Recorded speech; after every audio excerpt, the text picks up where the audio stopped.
It's Thursday, it's 12:15 and we're live in Westminster.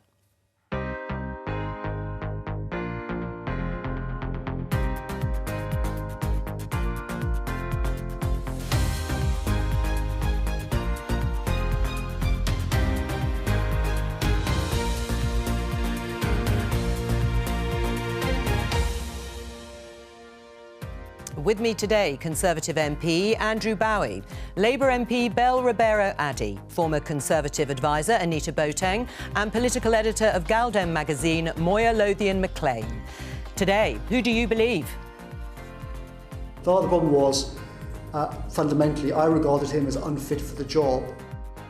Some of the commentary I've heard doesn't bear any relation to reality. Dominic Cummings also accused Matt Hancock of lying. The Health Secretary responds. These unsubstantiated allegations around honesty are not true. Labour says the Health Secretary should resign if he's found to have lied. We'll examine the evidence. Also today, who will replace Len McCluskey as leader of the Unite trade union? And what does it mean for Labour's finances? And President Obama's former advisor Ben Rhodes on Donald Trump, Boris Johnson and the future of democracy.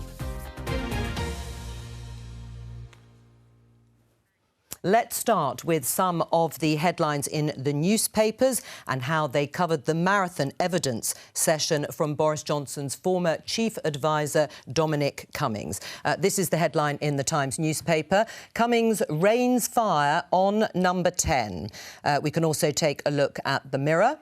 Tens of thousands of people died who didn't need to. And this is how The Sun has written it up. After that eye test uproar, do you need a hindsight test, Mr Cummings, referring to his trip during lockdown to Barnard Castle. My question, just to open the show, is who do you believe, Andrew, Dominic Cummings or Boris Johnson? Well, look, obviously, I've got full faith and trust in the Prime Minister and the entire government who, for this entire process, have been working hard to try and save lives and protect our NHS. Look, you can't deny yesterday was great drama, it was great TV. It gave people around Westminster something to gossip and chat about in the bars and coffee shops last night and this morning. But out there in the real world, I think that the people of this country are much more concerned and would like us in government much more to be focused on their concerns. Their concerns right now are proceeding at pace with our incredible vaccine rollout, levelling up the country, getting this country back on track, reopening, getting the economy moving again. Sure. And those are all the lines, Andrew Bowen. We've heard them also from Matt Hancock to some extent in the House of Commons today. But you can't get away from the fact that Dominic Cummings was at the heart of the number 10 operation. He was Boris Johnson's right-hand man throughout the pandemic. Are you saying everything he said yesterday is a lie?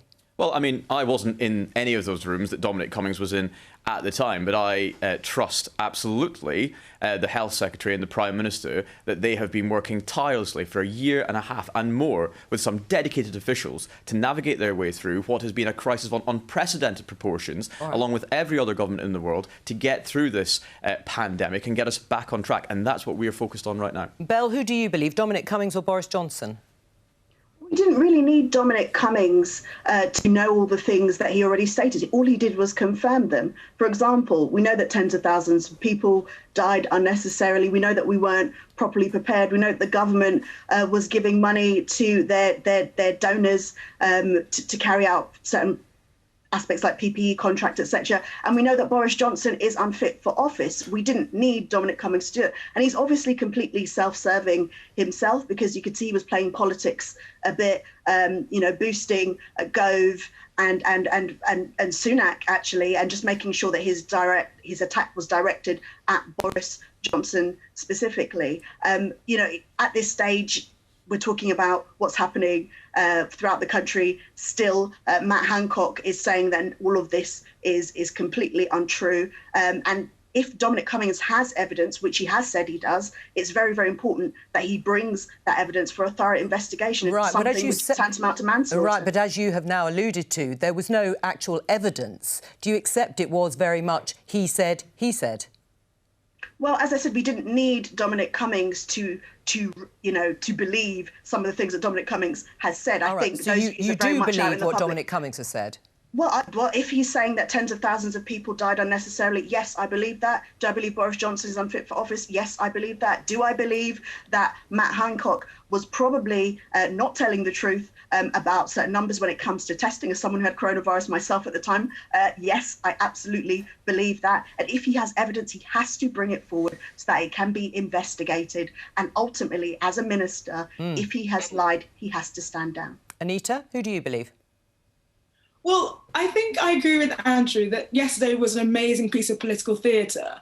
But the thing that really struck me is I'm not sure that we learned an awful lot that was incredibly new beyond understanding the level of vitriol that Dominic Cummings holds towards certain individuals. It feels to me as though the public kind of knows what it thinks about the government's handling, that it was perhaps a little slow to lock down, but things are kind of going well with the vaccine rollout. And what became really apparent yesterday is that the government was really trying to save lives, but was making decisions without a rule book. And it shows that actually there was some pessimism around things like whether they could kind of flatten the curve or whether that was the right approach. But that broadly, the country has gotten through the bulk of the tough bits of the pandemic relatively well so far. And so I'm not sure that this is going to change many opinions. And as we've heard from Bell, people in Labour who don't like the government are going to say the government's bad. People who think the government broadly has done its best are going to continue to believe that. Right. So not a huge amount has changed. That's true, isn't it, Moy? It depends where you stand politically in terms of what you think. It's interesting, though, hearing from Bell, too, that she does believe Dominic Cummings to some extent, but she knew all of this, she felt, before. I just think it's exceedingly disingenuous to pass all of this off as old hat and information we already knew, because we might have known it, we might have heard it, but the government has been telling us something different for the entirety of the pandemic. I also think it's very disdainful to call it Westminster gossip. Tens of thousands of people have died, and according to Dominic Cummings and what we've seen, that is the fault, direct fault of the UK government. And it seems bizarre to say that, you know, they did their best. Well, maybe they did, but it turns out their best is terrible. Westminster tittle-tattle is how one of your colleagues put it, and picking up on Moya's point, you said, actually, that people weren't really concerned with what was said yesterday. But actually, if you look at the BBC Live page, 5.5 million views during his testimony might suggest otherwise.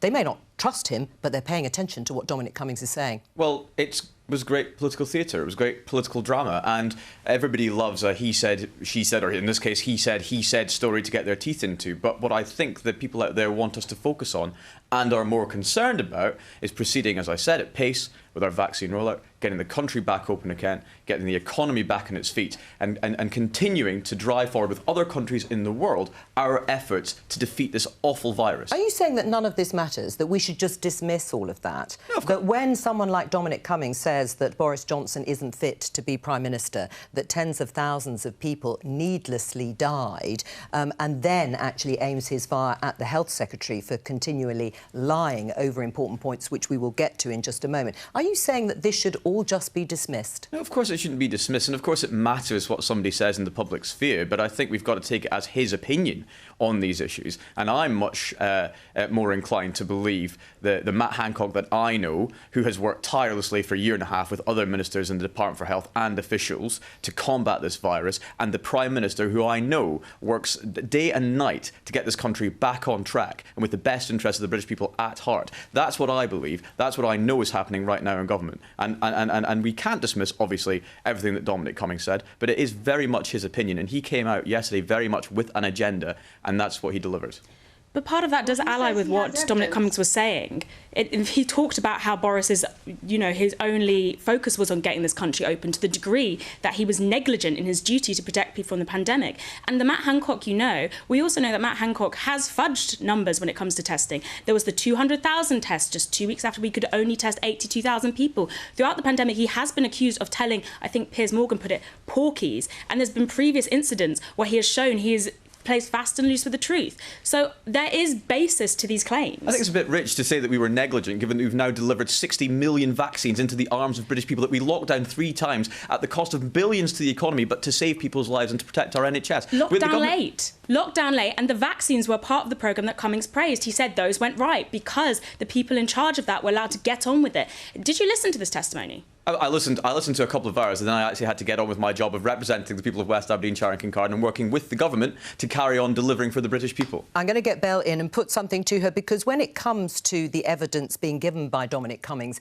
do you accept one of the problems is that he isn't trusted wholeheartedly, Belle, by people? There was polling done yesterday, one for the newspaper, during the session itself, which was 7 hours long, says that nearly 6 out of 10 people do not believe Dominic Cummings is trustworthy. Then, in other words, should we believe anything he said?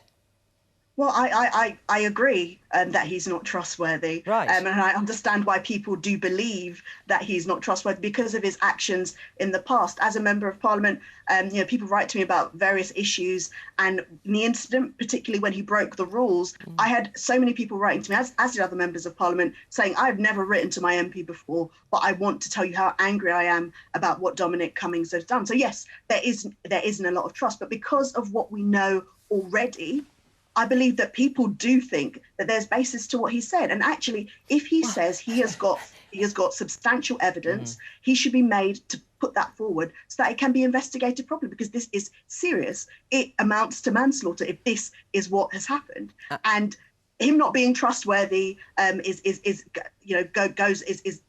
beneath that. Quite frankly, if he has evidence of everything that people already know about this disastrous government. All right, well, we've talked briefly about Matt Hancock, the Health Secretary, because much of the invective from Dominic Cummings was aimed at him. He claimed that he should have been fired for at least 15 or 20 things, and he claims Matt Hancock lied on multiple occasions. Now, we want to look at one specific claim made by Dominic Cummings about Matt Hancock, and that's the policy around care homes. Let's just show you this quote from what Dominic Cummings said. We were told categorically in March that people would be tested before they went back to care homes. We only subsequently found out that hadn't happened. Now, according to a BBC reality check, it wasn't until the 15th of April that the government said that all patients discharged from hospitals would be tested for coronavirus. By this time, an estimated 25,000 patients has been discharged to care homes. That was an utter failure, wasn't it? Look, nobody can deny that there were mistakes made along the way. Every government around the world was dealing with a fast-moving situation and a virus that we'd never had to combat before. And more people died than there needed to be. There will be a full inquiry at some stage that will delve into the details of this, and no doubt every government on these islands and across the world will have made mistakes. And the Prime Minister and the Health Secretary have already acknowledged that. People died.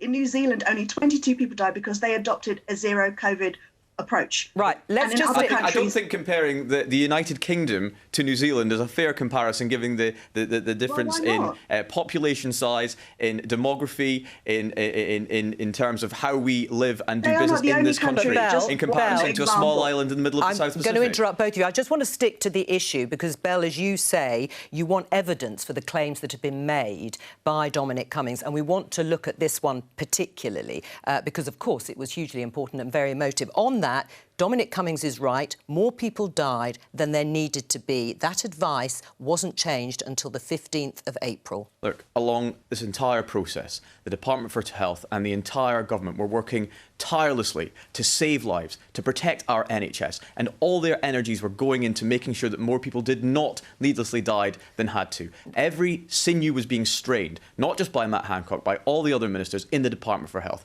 And like I said, I have no doubt that at stages along the way, some mistakes were made, like there would have been mistakes made by the Scottish Government, the Welsh Government, the Northern Irish Executive, and indeed every other government around the planet in dealing with a situation we had never had to deal with before. But frankly, right now, what we should be focusing on is how we get out of this and how we continue with our vaccination programme and get the country back on track. It's important to be accurate, though, isn't it, Belle? I'll read that quote and show viewers again.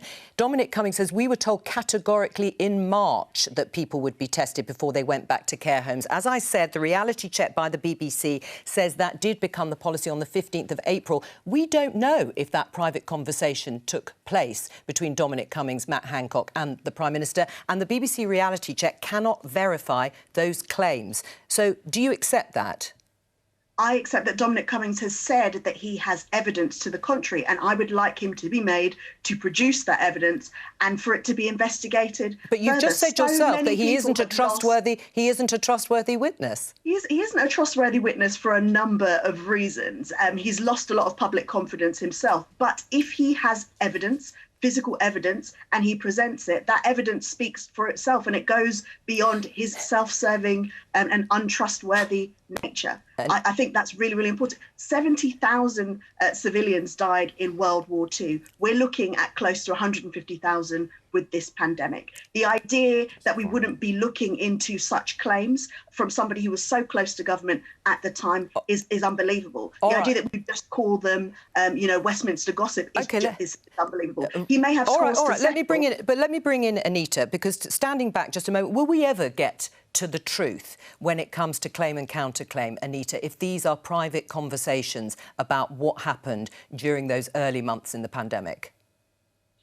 I do think Jeremy Hunt, the chair of the House Select Committee in the House today, kind of made the point that these allegations aren't so serious that we really do need to consider them once the evidence has been produced. I do think the challenges around care homes is something that was seen across Scotland and in Wales. And so there is some merit in us looking back and understanding exactly where that fell down. But what I would say is that Labour's approach of constructive opposition after the fact is pretty extraordinary.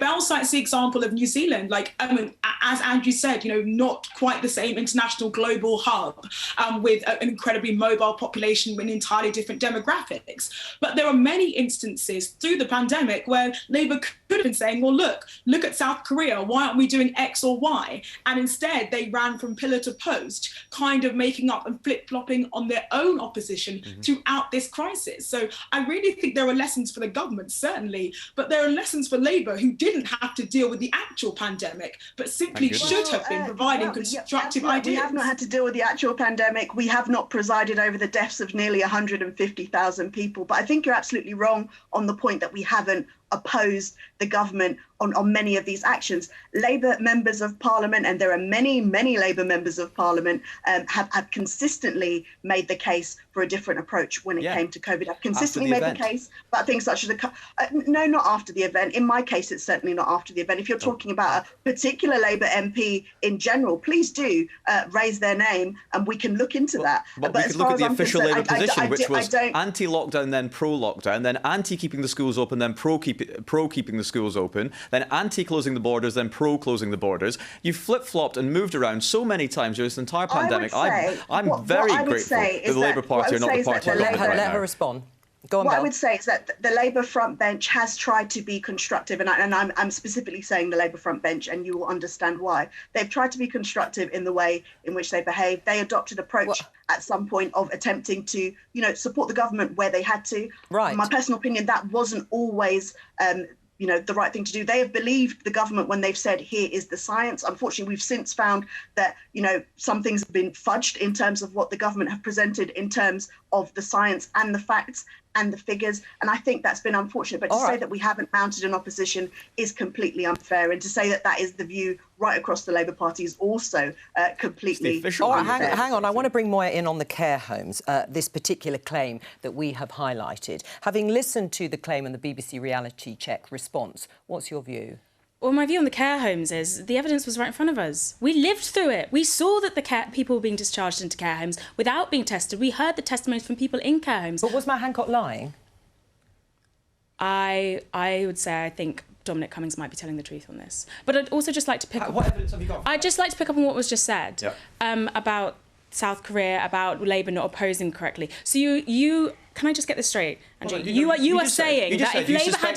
Hold on, you just said you suspected... Please let me finish. Don't shout at each other, but go on, Moya. Make your statement and then we'll come back to it. You said to Belle, if Labour had constructively opposed the government, we wouldn't have had so many deaths. So you admit that there was something to oppose. No, but that was the inference that you and Anita were both making. I said that Labour have flip-flopped and changed the position throughout this entire pandemic. But a second ago, you said you suspect that Dominic Cummings was telling the truth over whether Matt Hancock lied. What evidence have you got for that? At all? We lived through it. We watched people being... But Moya, the important thing is we couldn't verify the specific whether that conversation was actually made, whether it took place, and whether indeed Matt Hancock did lie July, in March, saying that everybody who left hospital would be tested before they went back into a care home. But Moya's point is valid, because you see, having spoken to people that work in the care homes, the families of those that have been in the families of the COVID bereaved families, a lot of them have evidence to the contrary of what is being said here. It is clear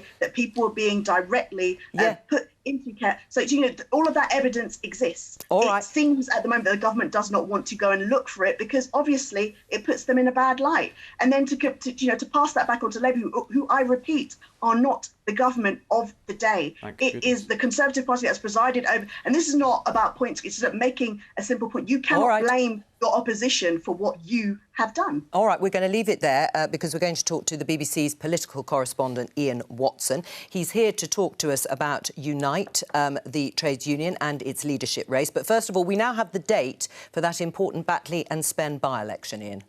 We do indeed, Jo. It's going to be on July the 1st, and this is an absolutely crucial by-election for Labour and indeed for Sir Keir Starmer, having already lost, of course, Hartlepool and suffered very disappointing results in local elections in many parts of England. Now, the Labour candidate is going to be Kim Leadbeater. She is the sister of the former MP Jo Cox, who, of course, was murdered back in 2016, and she is emphasising her credentials as a community campaigner rather than a party political figure. But were she to lose, it's Keir Starmer's leadership that would come under even greater scrutiny. And in fact, I'm told one of the reasons that the by-election will be as soon as the beginning of July is that Labour simply couldn't afford to fund a longer campaign over the summer. And as you say, I've been talking to the 4 candidates who are seeking to take over the biggest funder of the Labour Party, which is the Unite Union, seeking to take over from Len McCluskey. And what is interesting is that one of the candidates, Howard Beckett, has already said that he'd be calling on Keir Starmer to resign if Batley and Spen is lost. But he was also suggesting that he could put financial as well as political pressure on the Labour leadership. And another candidate, Sharon Graham, who takes a high-profile position in many of the unions' industrial disputes. She has said that Keir Starmer has been failing working people, and she said that funding for the Labour Party wouldn't be guaranteed. Ian, we don't seem to have that particular clip, so tell us about the other candidates and what they've been saying about funding. Well, let me tell you a little bit more about what Howard Beckett was saying in that case. But he was saying if the party continued its rightward drift, then from his point of view, he said that the party shouldn't get any more funding from him, and he'd be suggesting to the executive of the union that the party look again at affiliating to Labour. Now, that's worth more than £1 million a year of guaranteed funding to the Labour Party. The union gave £3 million to the Labour Party in the run-up to the last election. So this is pretty high-stakes stuff. As far as Sharon Graham's concerned, she was saying there should be no blank cheque for the Labour leadership either. Now, Unite doesn't always live up to its name, Jo, I have to say. So there are different views amongst the candidates, as you might expect. There are also different views amongst candidates who put themselves on the left of the union, because another of the candidates, Steve Turner, when I say he's on the left, so much so he was actually the campaign manager for Len McCluskey in the previous union contests. But he says, although he's got differences with the Labour leadership, he's not going to fall out over money. And Gerard Coyne, who is the 4th candidate, he unsuccessfully challenged Len McCluskey last time. He's much more supportive of Keir Starmer's leadership, and he says it's simply wrong for anyone in the union to suggest that, in effect, they would use their financial clout to determine Labour Party policy. When will we know the winner? Well, not for a little while yet. The nominations close in just over a week. Members will vote over the summer. The winner will be announced in the last week in August. But that, of course, is not long before Labour's annual conference in the autumn, not long before the TUC conference either. And I think there's going to be some anxious moments, quite frankly, in the Labour leader's office. But if you want to hear the views of these candidates, not just on Labour Party funding, but on what they mean as well for the more than 1 million members of Unite who will be voting in that contest, well, we'll be setting out some of their wider views on the BBC News website if you go to the politics page. Right, thank you very much. Ian Bell, you're a member of Unite. Who will you be backing? I am a proud member of Unite. I haven't quite decided yet, but it is so important that we retain that link with our unions. The Labour Party is nothing without its trade unions that we were founded from. And I think it, in terms of the funding, it definitely keeps us honest. The funding that we get from our unions, from ordinary members of the Labour Party, essentially through their levy, is so key, because it means we don't get caught up in the kind of sleaze incidents that we know that the Conservative Party often get caught up in, because this money is coming directly from activists. All right, well, I better let you respond to that, Andrew, before I go back to this issue of funding. Well, I think Belle's absolutely right. The Labour Party are nothing without the trade unions. They certainly wouldn't have any money without the trade unions, and that's where we know the power lies. But it's quite remarkable listening to Belle and the same others. with donors, I suppose, to the Conservative Party. Yeah, well, you could, I suppose. But I mean, it's quite remarkable listening to Ian there and listening to Belle speaking. Unite, yes. It's very interesting to see the Labour Party under Keir Starmer at war with itself. And this is a party that's not united in itself. And if you can't unite the Labour Party behind its leadership, how on earth does he ever expect to be able to unite the country behind a premiership? So I think that Keir Starmer has got some serious issues that he has to address within his Labour family. And I think this is going to be a very interesting election to see who becomes General Secretary of the United States. Well, it's good to know you'll be watching it so closely, Andrew, in that case. Belle, you mentioned the issue of funding. So you're not comfortable with the idea that any of the candidates could be talking about or promoting cutting off financial links with the Labour Party? I think it would be massively detrimental for the Labour Party. But at the end of the day, as a trade unionist myself, I understand that whilst we are affiliated, it is an external trade union and it has to act in the interests of its members. Our link not only keeps us honest in terms of funding, but it keeps us honest in terms of policies. And those policies within the Labour Party have to be reflective of all of our members and our affiliated members. So it's not unusual for Unite to, let's say, well, why doesn't Labour Party support us in this or support us in that? I think that's fair enough. All right. However, it would be disastrous, and I certainly hope that does not happen. We're going to return to a story from earlier in the week. Welsh MP Rob Roberts faces a 6-week suspension from Parliament after an independent panel found he sexually harassed a member of his staff. Now, he's also lost the Conservative Party whip, but due to a loophole in parliamentary procedure, he won't face a recall petition, which could have potentially allowed his constituents to trigger a by-election. The Leader of the House of Commons, Jacob Rees-Mogg, has been addressing this issue today. Following a case of this severity, in which it would be honourable for a member to stand down after the withdrawal of the whip, we need to look at whether the process is striking the right balance between independence, protecting the confidentiality of complainants, and ensuring consistent outcomes across different types of conduct case. I can therefore confirm to the House that I have asked the chairman of the independent expert panel for his views on whether changes should be made to the current process to enable recall to be triggered. Right. Well, should those changes happen? Well, I think it's very good news that the Leader of the House is having those meetings. This is a relatively new system that we have in place in the House. It's a very positive step that we now have this independent complaints and grievances system. And I'm glad that it did its job and that the MP in question will now face a 6-week suspension. Yeah, but beyond that, we heard Boris Johnson yesterday, who described the removal of the party whip as appropriate condign punishment. Is it really appropriate and enough? Well, I think it was absolutely necessary that the whip was withdrawn. He now no longer sits as a Conservative MP. And I think it's right that we now look at whether we can bring in steps that we do remove MPs from sitting as MPs as a result of being found guilty of something as serious as Rob has been found guilty of in this case. Right, and in terms of recall, should that loophole be closed? Should it be made retrospective? There are some incredibly complex procedural issues to deal with here, but I think in the principle, yes. Anita? Yes, I think in principle this does show that something perhaps that wasn't anticipated when the recall rules have been drawn up ought to be looked at again. And I think it's right that the Leader of the House and others take this really seriously and properly review whether it needs to go further. But it is good news, I think, that the independent panel, this is one of the first cases that they've looked at, has come back so unequivocally. Mm-hmm. Belle? Yeah, I would have to agree. It's not a matter of party politics at all. Loophole should absolutely be closed, and we should be doing more on such issues. It's not right that as members of the House of Commons that we are not held to account in the strictest way. We are lawmakers and we shouldn't be lawbreakers and face no consequences for it. Do you welcome this move, Moya?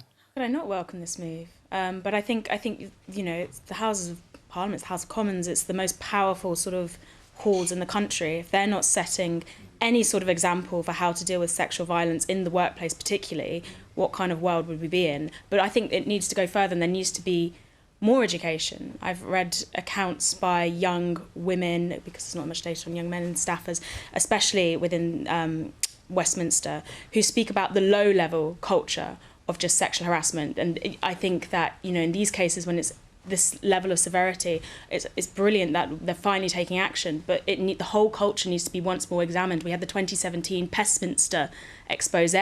We need to look at what further can be done to prevent this in the first place, rather than the retrospective acting after the fact. I mean, Jacob Rees-Mogg said the honourable thing would be for Rob Roberts to step down. Do you think he should? Yes, I think he should. I think that is the honourable thing, and I think he owes it to not just the victim in this case, but to his constituents to stand down and to let them have a chance to elect somebody that they would be proud to have as their Member of Parliament. Right. Is there anything else that can be done, though, Belle? I mean, Jess Phillips, your colleague, they were looking at alternative ways to force a recall. Is that what should happen if, indeed, those meetings don't bear fruit? Absolutely. We shouldn't let a loophole stop us from finding alternative routes to make sure that justice is done. He absolutely cannot stay a Member of Parliament, and it looks absolutely terrible. So if there is something that we can find, I'd be in full support of that. Right. Well, if that were to happen, of course, it could then trigger a by-election in Delyn. But anyway, we will bring you more news on that as we have it. We've been covering this story all week. We're now joined, or will be joined, by Ben Rhodes, who is former senior advisor to Barack Obama, author and host of the Pod Save the World podcast. And you've written a book, too, to add to the list, After the Fall, Being American in the World We've Made. Broadly speaking, am I right in saying it's about where America is at the moment and how it got there? Can you chart it for us briefly? Yeah, I mean, briefly, it's actually about where America is and where the world is. When I was spit out of the White House after 8 years in the 2016 election and felt a lot of shock and disorientation, what I did is I traveled. I traveled around the world, and I found that the same thing was happening everywhere. And the origin of the book for me was going to Hungary and speaking with a young Hungarian oppositionist and asking him, hey, how did you go from being a democracy to essentially an autocracy in a decade? And he said, well, it started with Viktor Orban getting elected on a right-wing populist backlash to the financial crisis in 2008. He then redrew the parliamentary districts, packed the courts with conservative right-wing judges, enriched some cronies who finance his politics. They bought up the media and created a right-wing propaganda machine, and they wrapped it all up in a nationalist bow of us versus them politics, the them being immigrants, being liberal elites, being Muslims. And I'm listening to him thinking, well, he could be describing the United States over the last 10 years. There's something here to this. And I ended up talking to Hong Kong protesters, to Alexei Navalny, looking at these strains of authoritarianism, nationalism that really, of course, came back to the United States as well. Right. Well, Viktor Orban is in Downing Street tomorrow. Listening to that, why is he here? Why is he being welcomed by Boris Johnson on the basis of being an autocratic leader in the way that's just been described? Well, I mean, we can't deny that there are significant and serious differences between ourselves and the way that Viktor Orban conducts himself and his government. But it's absolutely the right thing that the Prime Minister of this country meets the leaders of other countries. Let's not forget that Viktor Orban sits as a member of the European People's Party alongside such people as Angela Merkel and other centre-right leaders within Europe. So it's completely normal and natural in the diplomatic world for Prime Ministers, Presidents and other heads of government and heads of state to meet each other and discuss shared common values and goals. That's not to say, however, that we in any way endorse the violations of human rights, nor hit the way that he's been conducting himself in government over the last 10 or 12 years. Right, Ben? Well, look, I am sympathetic to the need to meet with people of different perspectives. I do think, though, and I hold ourselves to account even in the Obama years, there needs to be a tougher line taken against people like Orban. And I'm not sure that giving him any kind of embrace is the right approach. He's at the vanguard of a very disruptive, I think, far-right brand of politics that is not democratic, that is blocked in the European Union context action against autocrats, action in support of democracy. And what concerns me is, he's basically tapped into a very old school nationalist brand, kind of a blood and soil nationalism that really, Britain has stood against. And so while I get the need to speak to people like Viktor Orban and people who you have differences with, I don't think I would characterize it as us wanting to share common values. I think, if anything, Viktor Orban has kind of threatened the values that the US and the UK and the EU stand for. And so hopefully Boris Johnson delivers that message in his meeting. Right. I mean, you talk about grievance-fuelled nationalism to what's happened to some extent in the States and in countries like Hungary. Do you think that applies in any way here with Boris Johnson and the government? Yeah, absolutely. And it applies in the US, the UK, Europe. It's happened around the world. And there's a reason it's happened around the world. And look, some of it, I think, has to be understood. That you had a process of globalization that people felt was unfair, that people felt was unequal, and that people felt was encroaching on their traditional identities. And I had to wrestle with that. And I think the financial crisis really removed the bottom. The bottom fell out underneath people's feet. And I understand, therefore, and I think people like me who are on more the progressive end of the spectrum have to understand that in some people that created a longing for a more traditional sense of identity, whether you're living in Northern England or whether you're living in different parts of the United States here.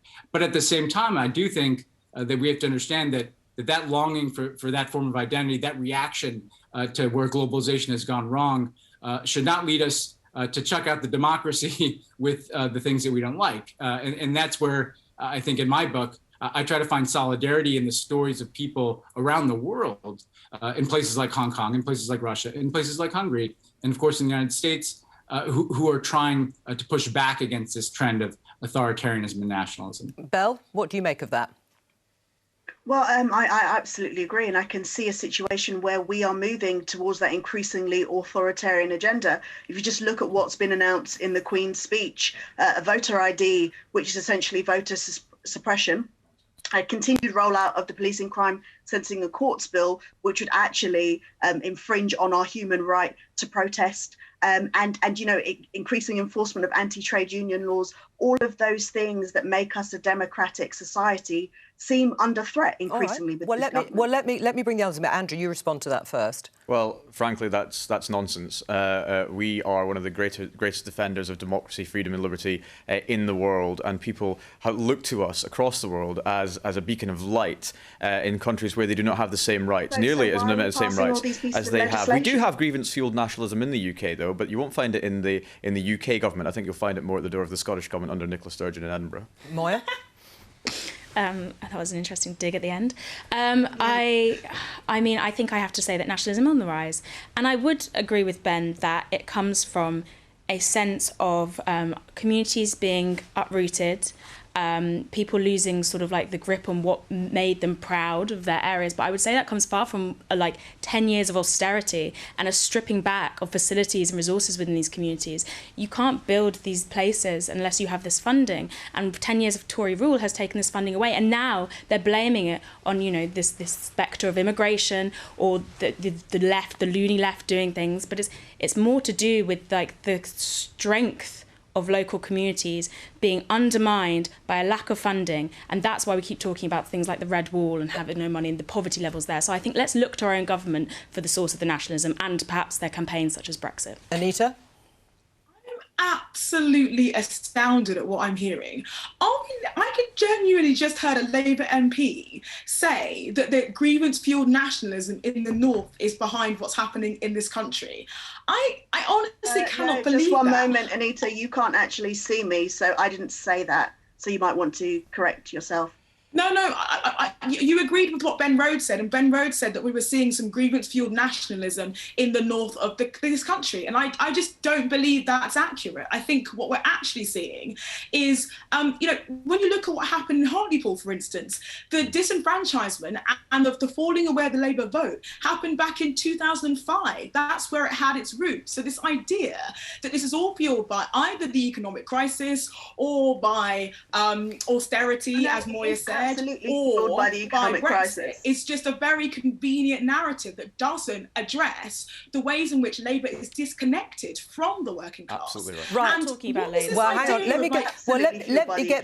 me get Ben to respond. Let me get Ben to respond to what he's heard there, particularly from Anita. There are a couple of things, Ben. Do you think progressive parties forgot how to talk to voters, to talk to the public, that actually sort of predated to some extent the financial crash that you use as that major event?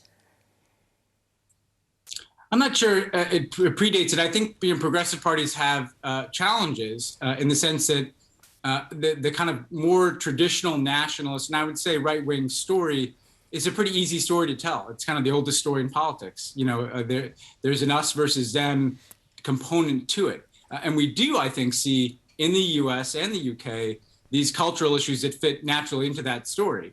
I think what progressives have to do that is difficult, and I think Barack Obama was good at this, he was better at this than a lot of other politicians in the US context, is framing progressive change, the advancements of more rights, more opportunities to more people inside of our countries, as something that does not have to be a complete rejection of the past, of traditional identity. You know, Obama would frame it in the US as the natural extension of the American story. The validation of what America was created to be is this sense of progressive change, extending more rights and opportunities to more people, so that you're telling a story that a lot of people can feel like they are a part of. I think that is always a challenge for progressives, because I think rightly, as someone who thinks of myself in the American context as a progressive, rightly we see injustice in society and we want to change that injustice. But we have to build the coalitions necessary to do that. And that requires a story that has a place for the biggest possible coalition. Right, but do you then think the election of Joe Biden following Donald Trump signals an end to what you see as a descent into nationalism? No, absolutely not, because we learned on January 6th, when there was a violent insurrection at the United States Capitol, we are not out of the woods. After a violent insurrection on the United States Capitol in the United States, the Republican Party has embraced the pretext for that insurrection, which is the big lie that Donald Trump had somehow won our election. And what I wrestle with in the book, as Americans, you know, we have to face the fact that we've been the dominant superpower in the world for 30 years, and here we are. And what we need to do is somehow figure out a way as Americans to have an identity in which capitalism is about something more than just making money. Right. National security is about something more than subjugation. Our technology platforms are about enlightening people and not becoming the perfect tools of disinformation and division and even surveillance in the Chinese context. Right. Well, Belle, what can Labour learn from Joe Biden's victory? Well, I think they can certainly learn about working right across the party. One thing that I would say that Joe Biden has done is following obviously the race for him to become the candidate for his party. He reached across to loads of others across the party and to the left of the party and looked and worked with them actually to design some of the policies that are the most popular that he has to date. And I think that's made a massive difference. People like to, in some ways, the media certainly like to fetishize disunity within the Labour Party. Right. And what I would say that, you know, the Labour Party is a family. We don't always necessarily agree, as I'm sure people don't with their own families, but working together we can achieve great things. And I think that we need to listen to everybody right across the party. That's going to make a difference in terms of reaching out to our communities. Ben Rhodes, thank you very much for joining us and entering into the discussion. Anita, just to pick up, though, yes, Boris Johnson won a big election in 2019, but to some extent he's done it by wearing lots of Labour's clothes. Can he continue to do that? Well, I think that Ben talked about progressives believing in spreading opportunity.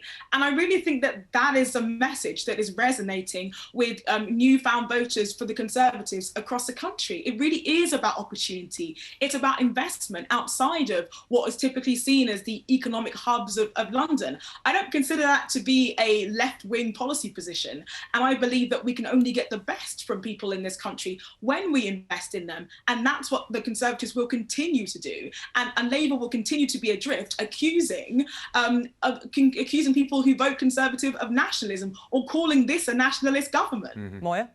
We don't accuse Hang on, Belle. I'm going to just get Moya in now because we haven't heard from her. Go on. That's okay. I mean, I agree. I do think that it shouldn't just be a left-wing position to invest in communities. What I would want to see, though, is whether there is a gap between the rhetoric that the Tories are saying about investing in these communities and whether that actually makes a material difference on the ground. So far, we've seen a lot of talk of these funds happening, but the stats about poverty, especially in northern areas, don't quite back up that has taken root yet. So I'd want to see that happen. I'd also want to see things like sick pay increase. You know, we were talking about the pandemic. Anyway, the point is... Oh, it's all we've got time for. I'm so sorry to interrupt you. From all of us here, bye-bye.